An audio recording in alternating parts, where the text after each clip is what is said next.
Hello friends, very good morning. आज हम BFM का टॉपिक लेके आए हैं, retail banking module B. Friends, कई लोगों को ये दिक्कत आ रही है कि उसमें प्रॉपर वीडियो में जो है क्वेश्चंस दिख नहीं रहे हैं, ये प्रॉब्लम है।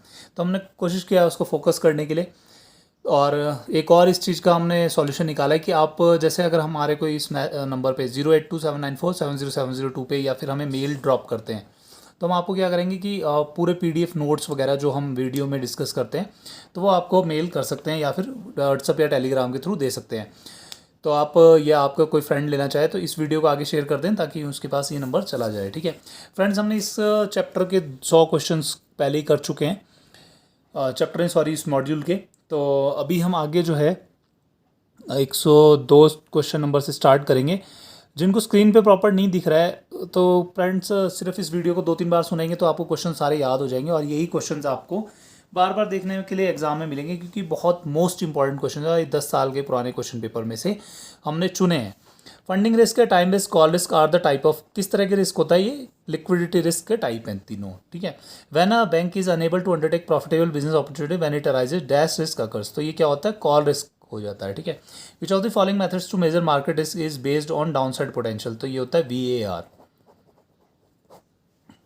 VAR के बारे में हम पहले भी पढ़ चुके हैं, तो यहाँ पे ज़्यादा डिस्कस नहीं करेंगे फ्रेंड्स। VAR के ऊपर न्यूमेरिकल्स भी हम लोग कर चुके हैं। जिनको नहीं हुए हैं अभी तक न्यूमेरिकल्स वगैरह, तो हमारी अगर आप हमारे चैनल पे जाएंगे तो सिर्फ न्यूमेरिकल्स लिख के है एक वीडियो, तो वो देख लीजिए, उससे आपको प्रिपेयर हो जाएगा। BFM में ने आप में सिर्फ 2 चीज़ पे फोकस रखना है। एक तो आपने मल्टीपल चॉइस क्वेश्चंस कर लीजिए, और एक सिर्फ न्यूमेरिकल्स कर लीजिए। 50 मार्क्स डेड श्योर है आपके आ जाएंगे। आपने कोई गोल्ड मेडल नहीं लेना है। In the event of default market risk potential changes in the credit quality of the borrower, a fraction of the obligation is paid, this is called as, तो उसको बोलते हैं रिकवरी। देखो फ्रेंड्स, क्या होता है कि कोई अगर अकाउंट औका में चला जाता है, OTS सेटलमेंट में आता है, या फिर कई बार बहुत ज़्यादा ख़राब हो जाता है, तो हम क्या करते हैं उससे थोड़ा पार्ट जो देता है वो वापस, तो उसको क्या बोल देते हैं? रिकवरी बोल देते हैं, NPA रिकवरी। ठीक है, worsening in credit quality of a borrower creates, क्या चीज़ क्रिएट कर देता है ये? क्रेडिट स्प्रेड और डाउनग्रेड। देखो क्या होगा कि अगर मान लो किसी का लोन खराब हो जाता है, वो उसको टाइमली रीपे नहीं करता है, तो क्या होगा उससे? उसकी सिबिल खराब हो जाएगी। तो क्या होगा? उसकी क्रेडिट क्वालिटी क्या होगी? बोरोवर की डिक्रीज होगी, और क्या हो गया? क्रेडिट स्प्रेड हो गया है। ठीक है, हमारे लिए और परेशानी खड़ी हो गई है। ठीक है, the portfolio when diversified fully which reduces portfolio risk gets systemic, या फिर कौन सा आपको इंट्रिंसिक रिस्क हो जाता है। ठीक है, आपने पोर्टफोलियो को डाइवर्सिफाई कर दिया, लेकिन तब भी आपके पास में कौन से रिस्क बाकी हैं? सिस्टमैटिक और इंट्रिंसिक रिस्क अभी भी बाकी हैं। Turning of performing assets into NPA, that is non receipt of expected cash flow arises, तो ये क्या कर देते हैं? टाइम रिस्क कर देते हैं। ठीक है, नेक्स्ट देखिए, अनएंसिपेटेड विड्रॉल या फिर non renewal of deposit in wholesale और retail segment is called funding risk. मतलब क्या हो रहा है कि आप मतलब एकदम से जो है बहुत सारे लोगों ने अगर डिपॉजिट हटा दिया है, या फिर आपका कोई रिन्यू नहीं कर रहा है, तो उससे क्या रिस्क हो जाएगा? आपको फंडिंग रिस्क हो जाएगा। Interest rate risk refers to potential adverse impact on NII, NIM, MVE, इन तीनों पे अफेक्ट करेगा। ठीक है, unexpected changes in the level of market risk rates due to, ये सारे ही कारण हैं। डिफरेंट प्रिंसिपल अमाउंट्स हो सकता है, उनके बीच में मिसमैच हो जाएगा, या फिर डिफरेंट मैच्योरिटी डेट्स हो जाएंगी, या फिर रीप्राइसिंग डेट्स हो जाएंगी। रीप्राइसिंग डेट्स ऐसी होती है कि आप लोन जो है उस हिसाब से ही देते हैं जिस हिसाब से आपके पास डिपॉजिट होता है, लेकिन अगर बीच में आपका डिपॉजिट कोई ले जा लेता है, तो उससे फिर आपको लैंडिंग से जो आने वाला पैसा है उसमें दिक्कत हो जाती है ना, वो दोनों मिसमैच हो जाएंगे। Changing of interest rate of different assets liabilities and balance sheet items in different magnitude is termed as, क्या बोलते हैं उसको? बेसिस रिस्क बोल देते हैं। When variation in market interest rate causes the net interest income to contract the basis risk would move the dash against the banks. Basis risk हो गया है तो वो क्या है? बैंक्स के अगेंस्ट में है। Funding of long term assets by short term liabilities create, क्या क्रिएट करता है? लिक्विडिटी रिस्क कर देता है। When banks have more earning assets than paying liabilities, तो ये interest risk arises, interest risk हो जाएगा। When assets are sold before their stated maturities dash risk occurs, तो ये कौन सा रिस्क हो जाता है? प्राइस रिस्क और मार्केट रिस्क हो जाता है। Which of the following is not included? In tier two capital, तो ये डिस्क्लोज रिजर्व और इक्विटी ये दोनों जो है टायर टू कैपिटल में नहीं आते हैं। सिस्टमैटिक रिस्क, सिस्टमैटिक रिस्क कब होता है? जब क्या हो जाए, आपका पोर्टफोलियो लेवल पे होता है। इसको हम बाद में डिस्कस कर लेंगे, सिस्टमैटिक रिस्क होता क्या है, कैसे होता है, सब चीज़ें, ठीक है। अभी यहाँ पे ज़्यादा डिस्कस करना इससे टाइम वेस्ट होगा। The risk of settlement that arises due to time zone differences, हमेशा ध्यान रखना जब भी टाइम जोन का बात करेगा ना, या फिर टाइम डिफरेंसेस की बात करेगा, तो वहाँ कौन सा रिस्क होगा? हर्स्टाइट रिस्क होगा, ठीक है। इसकी मैंने आपको स्टोरी पहले ही बता दी थी कि ऐसे से टाइम जोन डिफरेंस की वजह से पेमेंट सेटलमेंट नहीं हुआ था और बैंक डूब गए थे। डीरेगुलेशन स्टार्टेड इन इंडिया, कब से डीरेगुलेशन स्टार्ट हुआ था? 90s में हुआ था। Bank assets are grouped under 5 categories according to the credit risk they have, ठीक है। According to 1988 Basel accord, banks were required hold capital equal to, कितना कैपिटल होल्ड करने के लिए बोला गया था? 8%, 8%। लेकिन बैंक इंडिया में बैंक्स क्या कर रहे हैं? 1% एक्स्ट्रा होल्ड कर रहे हैं ताकि जो है कोई लिक्विडिटी की प्रॉब्लम ना आए, है ना।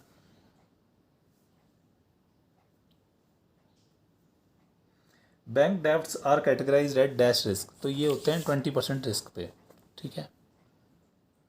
Tyre 1 is also known as core capital for retail exposures dash IRB approach is prescribe, तो ये होती है फाउंडेशन और एडवांस दोनों तरह की अप्रोच होती है। How capital charge is calculated under basic indicator approach for operational risk, तो ये होता है 15% of average gross income over 3 years. Credit spreads risk occurs at, कहाँ पे होता है? ट्रांजेक्शन लेवल पे होता है। क्रेडिट स्प्रेड रिस्क कहाँ होता है? ट्रांजेक्शन लेवल पे होता है। कुछ देखो फ्रेंड्स, कुछ रिस्क होंगे वो पोर्टफोलियो पे होंगे, कुछ रिस्क आपके जो हैं ट्रांजेक्शन पे होंगे, मतलब आप ट्रांजेक्शन करेंगे तभी रिस्क होगा, ठीक है। पोर्टफोलियो रिस्क ऐसा होता है जैसे मान लो आपने अपना शेयर मार्केट का पोर्टफोलियो, उसमें बहुत सारे शेयर्स रखे हुए हैं लेकिन वो सारे ही IT के रख लिए, और IT में क्या होगा? रिसेशन आ गया तो एकदम से आपका पोर्टफोलियो डैमेज हो गया, ठीक है। Banks of which countries were permitted an extended period to be in confirmation to 1988 Basel accord which were enforced by a law by G10 countries in 1992, तो ये क्या है? Japan.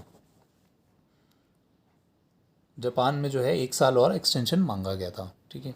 What are the parameters on which assets of a bank are classified, तो ये होते हैं counter party, collateral और maturity. देखो फ्रेंड्स, जो जिन लोन्स में कोलेट्रल नहीं होगा तो वो क्या कहलाएंगे? अनसिक्योर्ड लोन्स कहलाते हैं, ठीक है। और वो बहुत ज़्यादा रिस्की होते हैं, जैसे पर्सनल लोन वगैरह, उन पे इंटरेस्ट रेट भी ज़्यादा होता है। मैच्योरिटी मतलब वो कब मैच्योर होंगे, है ना।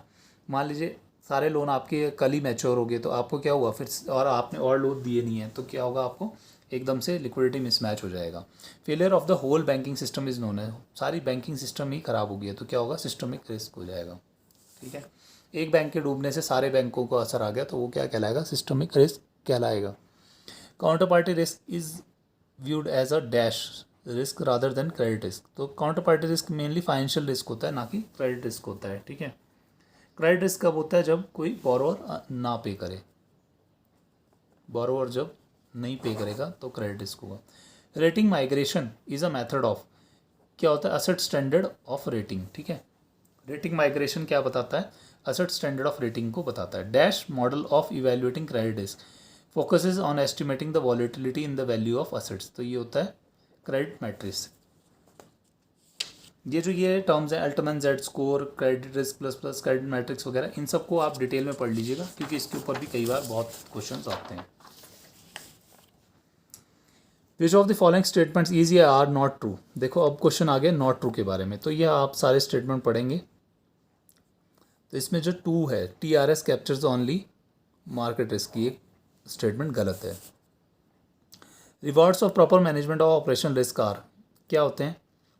ये सारे हैं। लेसर रिस्क कैपिटल, मतलब अगर मान लो आप प्रॉपर मैनेज कर लेंगे तो फिर क्या होगा? आपको कैपिटल की ज़रूरत कम पड़ेगी, ठीक है।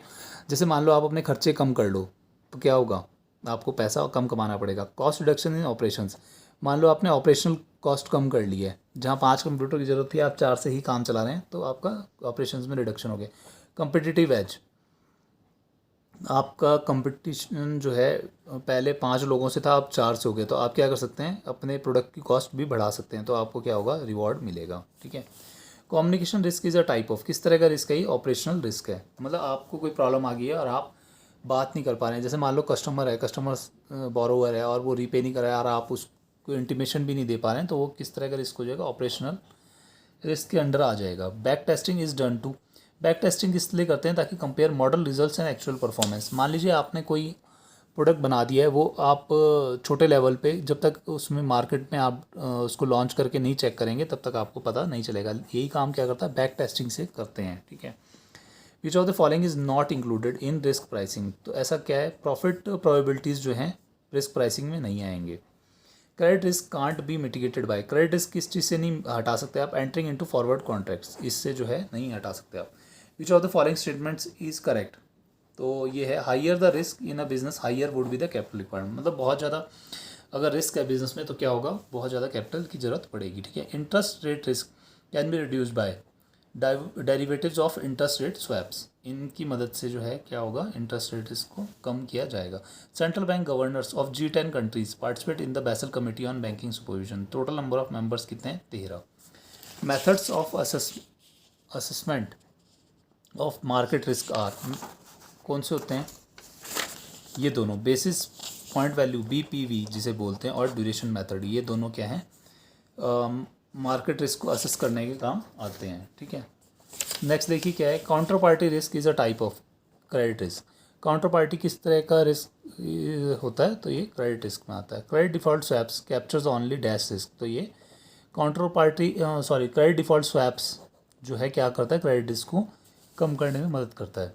Under Basel 2 capital requirement under the accord is the minimum capital that is required to be maintained, मतलब बैसल 2 में कैपिटल रिक्वायरमेंट अकॉर्ड क्या बताता है हमें कि कितना कैपिटल की जरूरत पड़ेगी।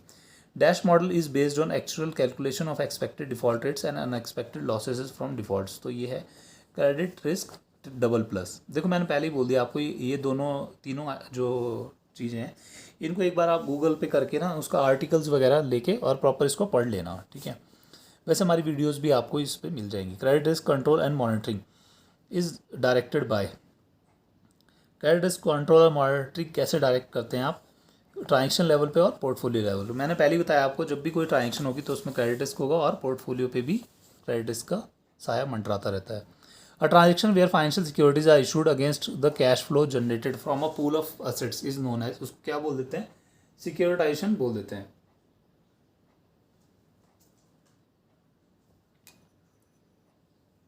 कब, जब बहुत सारी फाइनेंशियल ट्रांजेक्शन्स हैं वो क्या होती है, कैश फ्लो जनरेट करती है। देखो फ्रेंड्स क्या होता है कि कोई लोन लेता है, ठीक है, मान लो हाउस लोन लिया और बाई चांस उसकी नौकरी चली गई या कुछ हो गया तो वो उस लोन को नहीं रीपे कर पा रहा है, तो फिर उससे क्या होगा, हम ARC होती है, ARC एसेट रिकंस्ट्रक्शन कंपनी, तो उसको हम उसका हाउस लोन बेच देंगे, फिर वो क्या करेगा आगे फर्दर उसको सेल करके और उससे जो है जो भी पैसा आएगा वो कस्टमर को दे देगा अगर एक्स्ट्रा होगा, और जो बैंक का होगा बैंक का लोन दे देगा, ठीक है। तो उसमें ये ARC जो है क्या करती है, सिक्योरिटाइजेशन करती है, उससे एसेट से पैसा जनरेट करने की कोशिश करती है। Which of the following statement is या आर ट्रू और रिगार्डिंग CD, क्रेडिट डेरिवेटिव्स क्या होते हैं, credit derivatives are generally OTC instruments होते हैं या फिर बायलैटरल कॉन्ट्रैक्ट्स होते हैं या फिर off balance sheet financial instruments होते हैं, ठीक है। Risk is managed at unit level, तो ये क्या होता है, इन सारे तरीकों से जो है रिस्क मैनेज नहीं कर सकते यूनिट लेवल पे, ठीक है। Forex risk can be reduce by या तो एंटरिंग इनटू फॉरवर्ड कॉन्ट्रैक्ट्स में या फिर derivatives of interest rate swaps में, इनकी मदद से आप फॉरेक्स रिस्क को कम कर सकते हैं, ठीक है। फॉरेक्स रिस्क बेसिकली क्या होगा, आपने मान लीजिए डॉलर बहुत सारे खरीद लिए और डॉलर की वैल्यू कम हो गई है तो फिर आपको फॉरेक्स रिस्क हो जाएगा। Risk mitigation results in, risk mitigation क्या काम में आता है आपका, reduction of downside potential, reduction in profit potential, इन दोनों ही काम में आपका रिस्क मिटिगेशन आता है, ठीक है।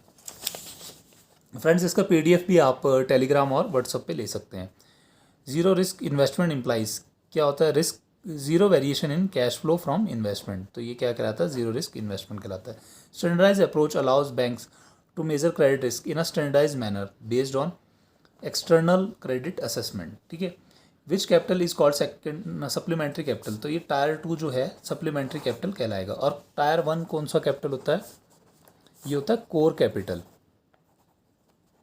इसको थोड़ा सा आप डिटेल में पढ़ लेना तो वो आपको समझ में आ जाएगा। Pillar 3 market discipline does not consist of, देखो अब डज नॉट वाला आ गया, तो इसमें क्या है, review market ups and downs, ये जो है काम मार्केट डिसिप्लिन में नहीं आएगा. From the operational risk management point of view, banking business lines have been grouped in how many, तो ये 8 तरह से. ठीक है, ये क्वेश्चन बार बार रिपीट हो रहा है. Which of the following documents does not contain zero risk.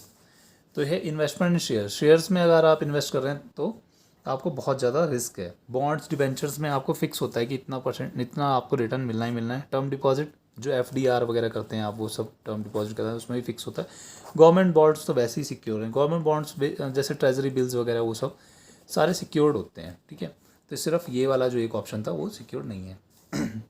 Which of the following statement is correct. तो higher the risk higher would be the risk premium. देखो अगर मान लो आप रिस्क लेंगे, जैसे शेयर्स में पैसा लगाते हैं, आप रिस्क ले रहे हैं ना, तो हो सकता है वो रातों रात डबल भी हो सकते हैं. Redeemable cumulative preference shares comes under, किसके अंडर आते हैं, टायर 3 कैपिटल के अंडर आते हैं रिडीमेबल क्यूमुलेटिव प्रेफरेंस शेयर्स. ठीक है.